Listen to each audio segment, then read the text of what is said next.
Hello everyone, it's Leo, and it's time to talk about episode 27 from TWINKLE PRECURE. This was a very beautiful episode, visually and thematically. Well, it showed us beautiful visuals and the girls changing into mermaids with very nice visuals. It also talked about change, it also talked about outward appearances and new experiences. So this was a very nice episode tying into what's happening or what happened to Uni Cure Cosmo. So in the first moment we had a Puduns moment, and I think that Puduns was one of the biggest stars of this episode. I think Puduns is one of the biggest stars of this season for sure. I think that after like years of Star Twinkle, Puduns will be remembered and Puduns will be loved because he is so nice and he suffers so much. I'm so sorry, Puduns. But, everything about him is so great. Like in this episode, when they were going into Yan Yan's home planet, he had to go in and save the day because they couldn't really control the rocket. They couldn't control the direction it was going. So Puduns quickly jumped into action. And Puduns is in love with Yan Yan. He's totally infatuated. He wants to impress her, and so he tried to do that lots of times, but Yan Yan didn't really care, and the girls all went onto in front of him, and they didn't let him shine like he was supposed to. Come on, girls, wake up. Prunes needs a moment for himself as well. But, everything was really funny in this first portion of the episode, especially when the girls were talking about becoming, doing something to go underwater, and Hikaru was talking about becoming like a fish-like creature, and the girls were like, oh, please, no, don't put us in, don't give that idea to us. We don't want to be like that. But, Hikaru was, like, her design as a fish-like creature was so nice. It reminded me of Rikuo from Darkstalkers. I mean, every time I see a creature like that, it reminds me of him because it's so Rikuo. But they were able to change, so they were able to go underwater in that planet using a pearl that Yan Yan has. And that change was mermaids. And, well, I think that I was surprised because I thought that the transformation was just going to happen. But no, we had an actual transformation scene for Hikaru. And then for the rest of the girls, like a mashed up scene. But overall, a very nice moment for this episode and a possible hint for the future of the franchise. Maybe a mermaid themed season. That would be really nice. Like visually, it would be really nice. And mermaids are all about music, so lots of music in Precure is always nice because Precure music is amazing. But and so when the girls went to the sea, they started going around. They had their fun. They had their moment. Puduns transformed as well, and Puduns' transformation was a disappointment because he barely changed anything. But I really like the lilac tone that he ended up having. And then the girls just had a moment with Fua. They had their fun going into the sea and traveling and seeing the different creatures. It was nice when Hikaru was still in the ship and she was drawing the pictures. Like, she really lives the fantasy of traveling all around the world. She's really having her moment. And then we had a nice moment between her and Uni as mermaids because they were just enjoying themselves. But, Uni is still very closed up into all of her past happenings, into the fact that Planet Rainbow is still people in the Planet Rainbow are still turned into stone and everything. So she still feels that heavily, so she wants, like, no, not her, but Hikaru wanted for her to enjoy the moment a little more. And so that moment we had with them, just swimming together and just, living the moment a little bit was important to Uni. And because Hikaru knows how to do that, even though she has a problem, even though she has something on her mind, she knows how to doze off a little bit and enjoy whatever is going on with her life and whatever is happening at the moment. She is someone who can really do that.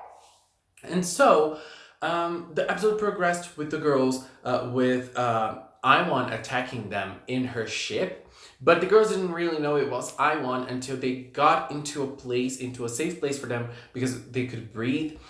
And then Iwan appeared in her modified ship because now the ship looks like an Iwan ship actually. But before that, I think that like the girls are able to breathe anywhere because of the power of the pendant they have. They are able to breathe in any planet or outside of the Earth. But they couldn't breathe underwater in that planet. That feels really strange. Even though I do understand that they needed that for the girls to transform and for us to have a little mermaid fantasy, but that doesn't make sense within the lore of Star Twinkle. And then going back to what was going on when Iwan appeared, the girls transformed and they started fighting, but I think that was probably the most interesting part of the episode because Iwan showed how she's feeling. Now she's not part of the Not Raiders anymore. She is working by herself, and all she's doing it is because of Iwan's betrayal, of Uni's betrayal as Bakenyan. She has no Bakenyan anymore. She's totally lost. She doesn't know what to do. She lost the place that she's in. And there's a lot of spite turned into Uni from Iwan. And I can totally understand that. Iwan is a villain, so she doesn't really have morals and such. But she lost the place that she was part of, while the person who made her lose her place is now in a group of her own, being part of it, being friends with the girls, and being incorporated into the group more and more. That must feel really bad for Iwan. So I really understand her point. I really understand what she's feeling. And we had this confrontation, and Uni herself started questioning her own self because of that. And then that's when changes came up because Uni was really confused and she couldn't even fight Iwan. But Hikaru, Kuristar, quickly jumped into action and said clearly that changes are okay. You change, you evolve, and by doing that, you discover more of yourself. By changing, you discover more parts of your personality that you didn't know existed. And that's what's happening with Uni. That's what's happening with Blue Cat, Cure Cosmo, whatever you call her. That's what's going on with her. She's traveling the world. She's changing. She's making friends. She's part of a group now. She was always by herself. She was always acting by herself. But now she is a different person and she's evolving. But at the same time, the core of her personality is still the same. She is still looking for the same things. She's still looking for helping her planet. That's her biggest goal. It never changed. Even though she was Bakenyan at one point, Mao at another point, her feelings were the same. They're still the same until today. And so I think that that's a nice message because we're all changing, we're all evolving, we all change perspectives, we all change personalities depending on certain situations, and our dreams change, our goals in life change, and that's totally fine. That's a great thing because changing is a human thing.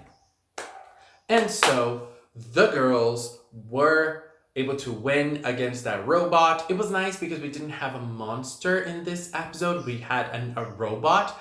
And so it was a different way of fighting, a different presentation. Nice thing. And one more thing about this episode. Puruns mentioned the Pieces princess who is a mermaid, and he got reminded of her. But we didn't have her in this episode, so she's probably going to be the last princess revived, or maybe she will be revived next episode, since they didn't really leave this planet yet. The plot will continue next episode and the ship will probably get repaired. And next episode seems to be really interesting because we're going to have a showdown between Elena and Madoka.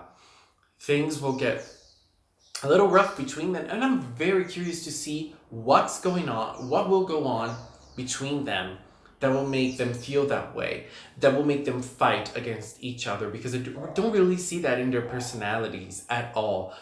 And as I said, it's a nice thing. It's a nice way of showing a different side of both of them that we haven't seen yet. We haven't seen Elena and Madoka in a confrontation. I mean, we've seen Elena in a confrontation, but with more of a diplomatic way of acting in a confrontation. And Madoka in a confrontation we haven't seen at all. She's always herself, like she's always centered in confrontations. And this time things seem to change a little bit, and I'm very curious to see that. Anyways, guys, those are my views on episode 27. Please leave a comment with yours, and let's keep talking. Thank you so much for watching, and until next time, bye.